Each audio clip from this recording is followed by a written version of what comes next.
할렐루야. 네, 우리가 지난 시간에 우리가 계속해서 이 베드로 전서 가운데 이 베드로가 이 구원의 확실함에 대해서 이야기하고 있음을 함께 나눴습니다. 구원의 확실함에 대해서 세 가지로 이야기한다고 했습니다. 하나는 하나님께서 하나님의 능력으로 우리의 구원을 보존해 주신다라는 것.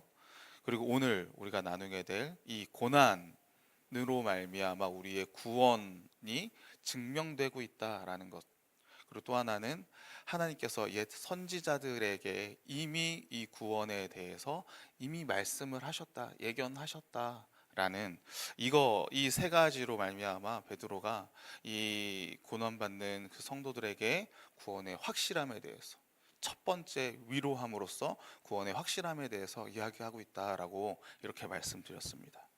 그래서 이 하나님께서 능력으로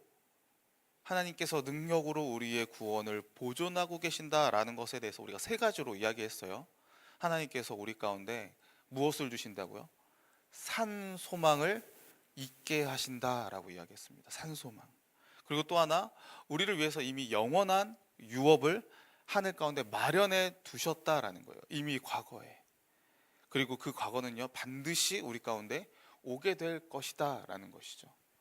그리고 또 하나, 하나님은 그 영원한 유업을 우리가 반드시 받게 될 것인데, 그것을 하기 위해서 하나님은 지금 이 순간에도 하나님의 능력으로 우리를 보호하고 계신다. 하나님의 능력으로 우리를 보호하고 계시는 중이다 라고 이렇게 이야기했었습니다. 그래서 우리는요, 고난 중에서도 하나님을 뭐 할 수 있다고요? 찬송할 수 있다, 찬양할 수 있다. 그래서 베드로가 이 베드로전서 1장 3절에 가장 첫 번째로 이야기하는 게 우리 주 예수 그리스도의 아버지 하나님을 뭐 하라고요? 찬송하라 라고 이렇게 이야기하고 있다라고 했습니다. 그리고 오늘 본문에서 이제 베드로는 두 번째 구원의 확실성에 대해 박해의 고난으로 말미암아 우리의 구원의 확실함이 증명된다라고 이렇게 이야기하는데, 오늘 이 말씀을 통해서 저와 여러분이 주를 위해 겪는 이 고난이 도리어 기쁨이 되는 그런 은혜가 오늘 가운데 있게 되기를 소원합니다. 여러분들 이 땅 가운데 살면서 언제 근심이 되십니까? 언제 걱정이 되시나요? 직장의 문제들, 또 자녀, 내 맘대로 되지 않는 자녀의 문제들, 또 여러 가지 우리의 경제적인 물질의 문제들, 내 맘대로 잘 되지 않을 때 우리는 걱정을 합니다. 근심을 합니다. 그런데 이거는요, 우리뿐만이 아니라 세상 사는 모든 사람들이 동일하게 하는 걱정이에요. 그렇죠? 동일하게 근심이 듭니다. 그런데 여기에 더해서요, 우리 그리스도인들은 더 근심합니다. 더 걱정하게 되는 거리들이 있어요. 무엇이냐? 삶의 방향에 대한 고민입니다. 삶의 방향에 대한 고민. 넓은 길이 아니라 어디로 가야 된다고요? 좁은 길로 가야 된다. 죄에 대한 근심. 계속 나를 성찰하게 되잖아요. 내가 지금 하나님의 말씀에 불순종해서 내가 또 죄를 짓고 있지는 않는가? 내가 가고 있는 이 길이 과연 지금 맞는 길인가? 혹시 넓은 길로 가고 있지는 않은가? 좁은 길이 맞는가? 그리고 내가 지금 겪고 있는 이 고난들은 심지어 내가 주를 위해 겪고 있는, 사실 보면 어떻게 보면 억울한데 그리스도인이기에 겪는 고난, 이 고난들 도대체 언제까지 이어지는 것인가? 세상 사람들처럼 살았으면 별로 이런 것에 대해서 걱정하지 않고 그냥 편하게 살면 되는데, 그냥 돈을 위해서, 또 이 땅 가운데 성공을 위해서 내 자녀가 편하게 살 수 있는, 내가 편하게 살 수 있는 이런 길로만 생각을 했으면 그냥 그 길로만 가면 되는데, 그리스도인이기에 참고 견디며 나아가는, 치열하게 죄와 싸우면서요, 이런 것들이요 우리 가운데 고난으로 오는 거예요. 근심으로 오는 것이죠. 오늘 베드로전서의 독자들도 마찬가지였습니다. 예수를 믿는다, 예수 그리스도를 믿는다라고 하는 그러한 이유 때문에 오게 되는, 겪게 되는 차별과 박해와 고난들, 현실의 문제가 계속 압박으로 오는 거예요. 언제 끝날지도 모릅니다. 언제 끝날지도 몰라요. 심지어 얼마나 고통스러웠으면 주님 앞에 기도도 합니다. 주님, 제발 좀 도와주세요. 이 고난이 제발 끝날 수 있도록. 그런데 끝나지 않아요. 반응이 없는 것처럼 느껴집니다. 응답되지 않는 상황에서 너무 힘든 거죠. 근심이 깊어지면은요, 마음이 힘들잖아요, 그렇죠? 마음이 너무 힘들면, 여러분들 그리스도인들도 너무 힘들면 우울증 걸립니다. 그렇지 않습니까? 예수 믿는 사람들은 절대 우울증 걸릴 리가 없습니다. 주님께서 함께 하시는데 어떻게 우울증이 걸릴 수가 있습니까? 이렇게 말할 수 있나요? 그런 분들 있으면 진짜 대단한 믿음의 소유자들입니다. 근데 많은 분들이 예수 믿어도요, 이 세상으로부터 오는 걱정과 근심들 때문에 우울증 걸린 분들이 계세요. 질병으로요.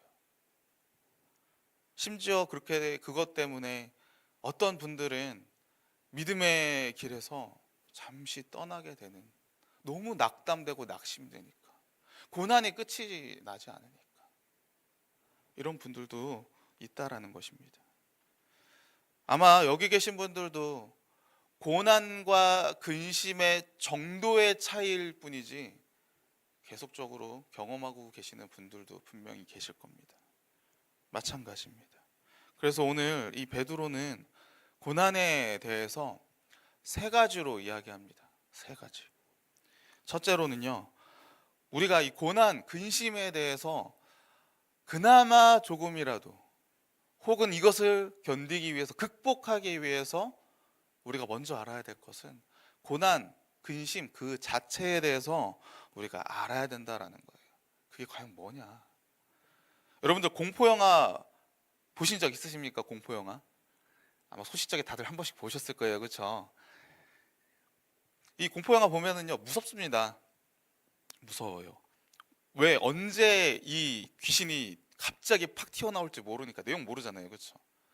갑자기 소리에도 민감하게 반응을 하게 됩니다, 분위기에. 근데 한 번 다 보고 난 다음에는 어떻습니까? 다시 한번 보게 될 때는 또 무섭나요? 조금 덜 무섭죠. 이제 왜냐면 뭐가 나올지 이제 알고 있으니까. 언제 뭐가 튀어나오고 언제 어떻게 이루어질지를 알게 되니까요. 실체를 알게 되는 순간 두려움은요, 사라지게 돼 있습니다.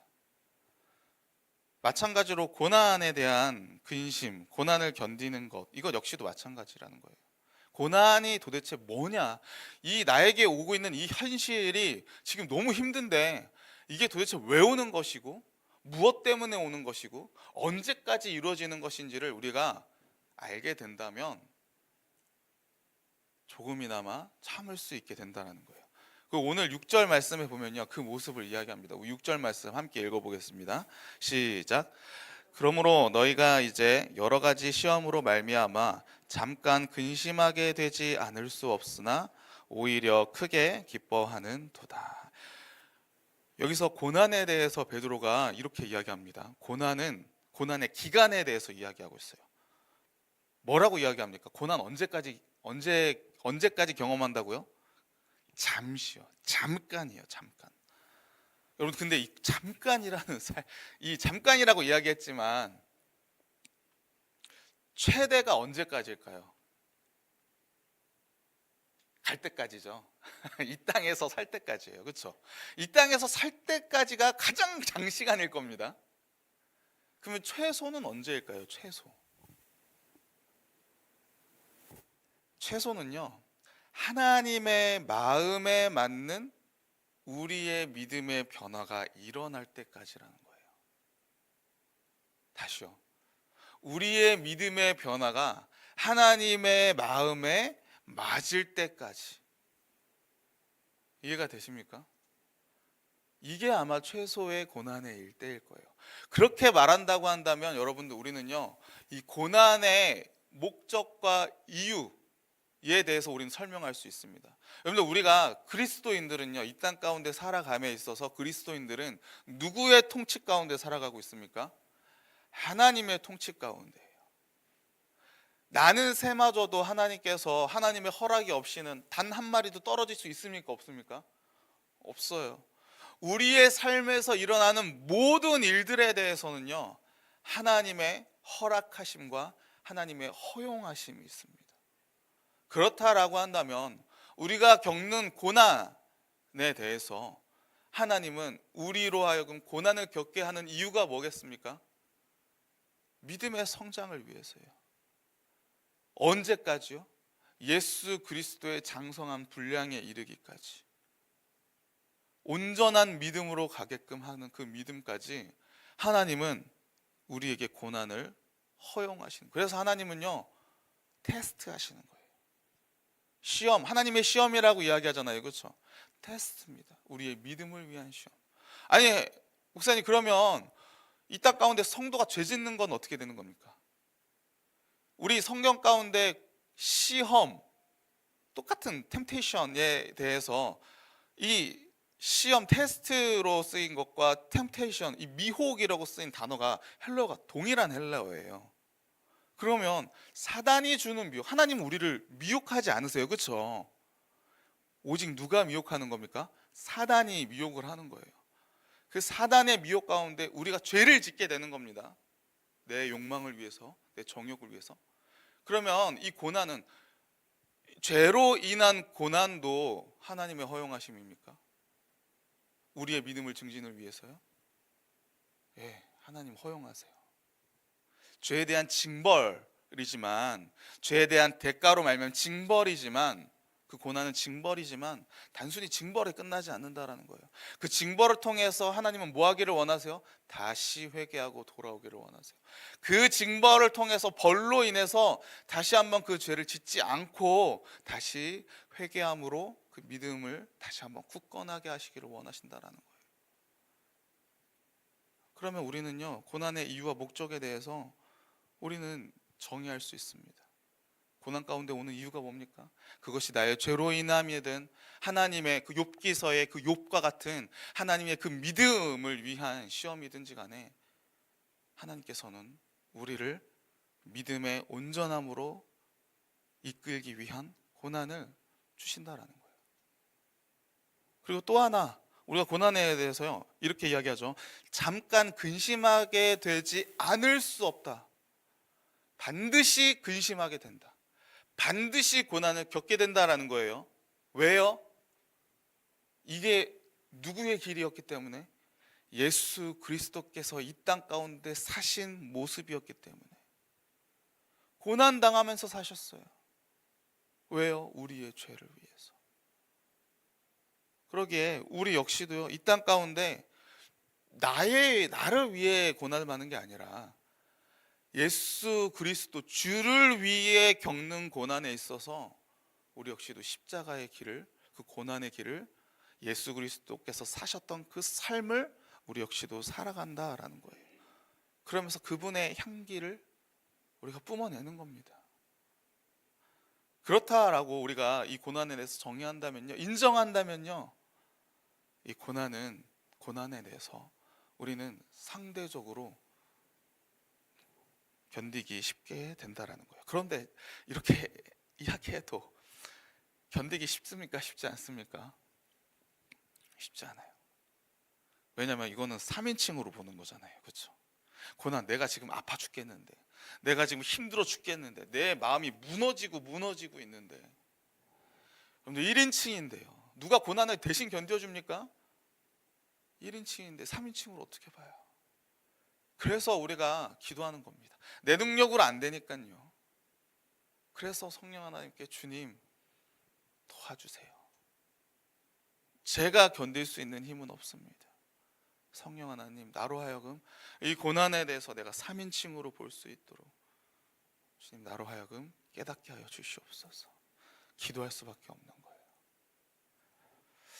자, 또 하나, 고난에 대해서 베드로가 이야기하는 것 두 번째는 뭐냐면요, 고난의 유익에 대해서 우리가 알아야 된다라는 거예요. 고난의 유익에 대해서. 오늘 본문 6절 말씀 제가 읽어보겠습니다.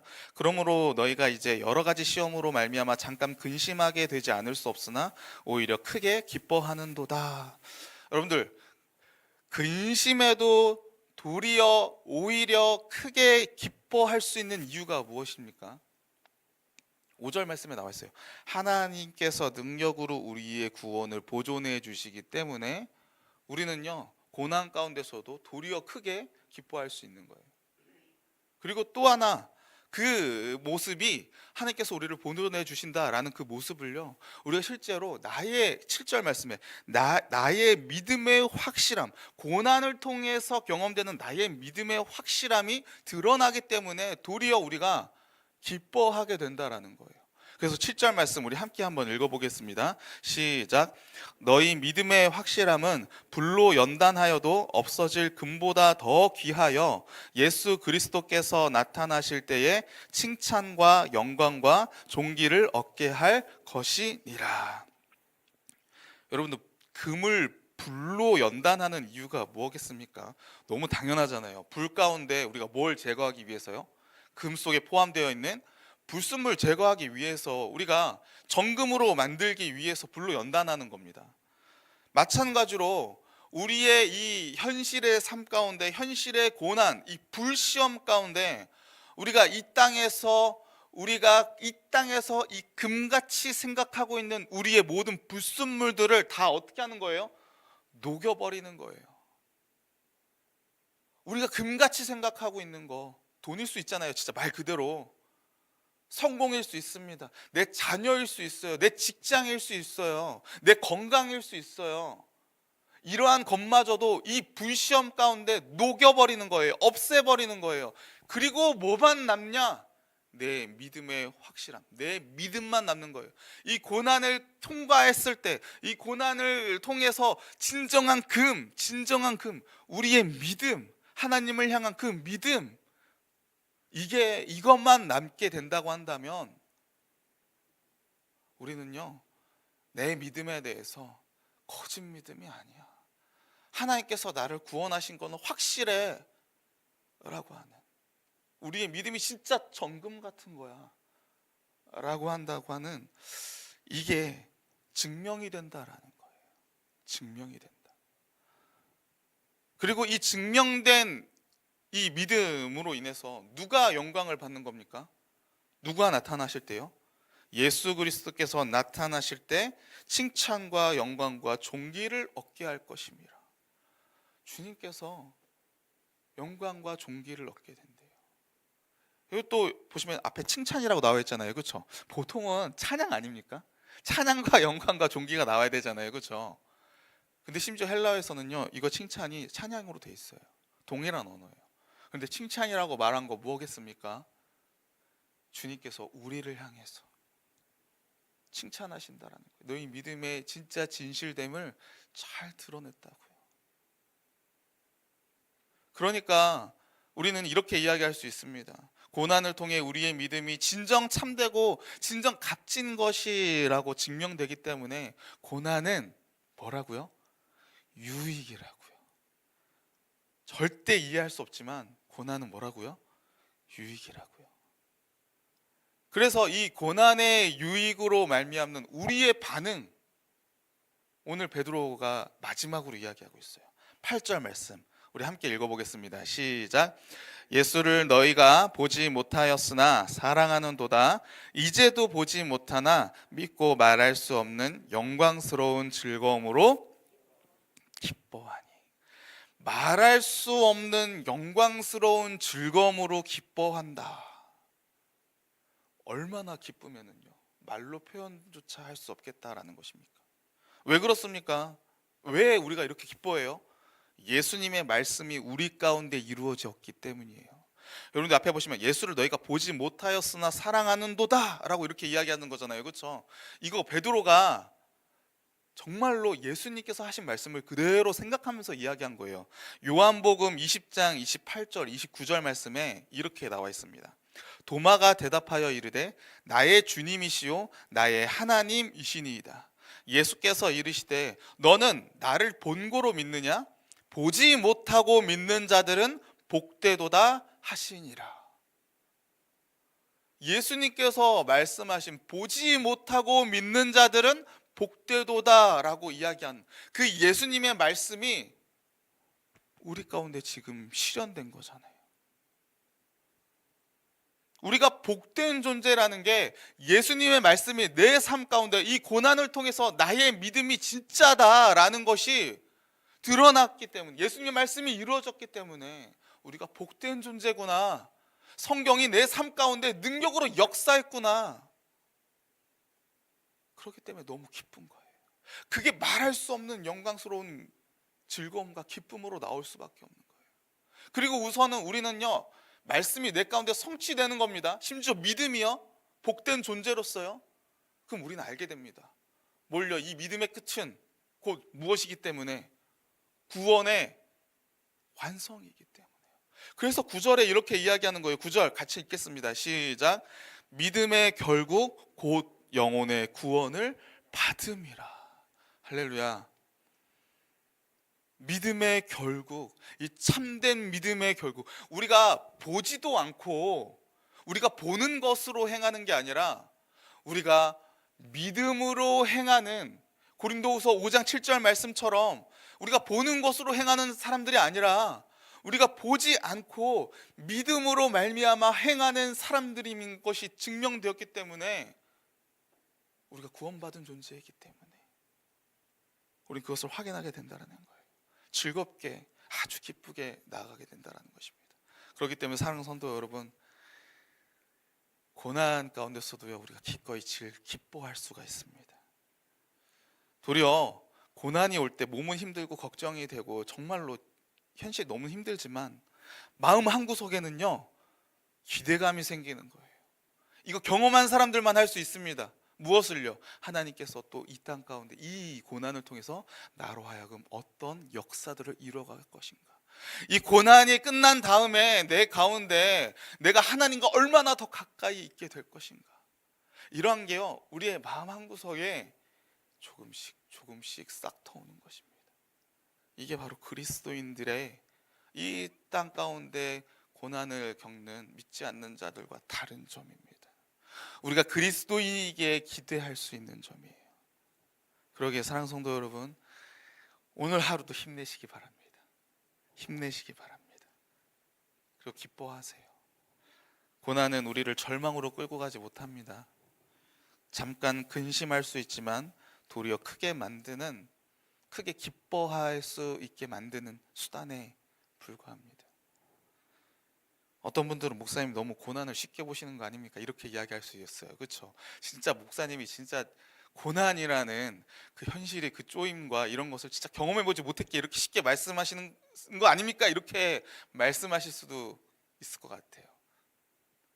하지만 성경은 제 말이 아닙니다. 그렇죠? 성경 반드시 이야기하고 있습니다. 고난이 크건 고난이 작건 상관없이 그 고난의 끝은 기쁨으로 끝날 것이다 라는 거예요. 그러기에 이 사실이 여러분들을 기쁨으로 인도해 주실 줄로 믿습니다. 심지어 저는요, 마지막으로 이렇게 말씀드리고 싶어요. 고난이 내 삶 가운데 너무 오지 않습니다.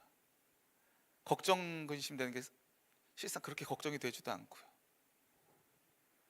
그러면 여러분들 우리 어떻게 해야 됩니까? 주님 앞에 기도해야 됩니다. 그때가 정말로 기도할 때입니다.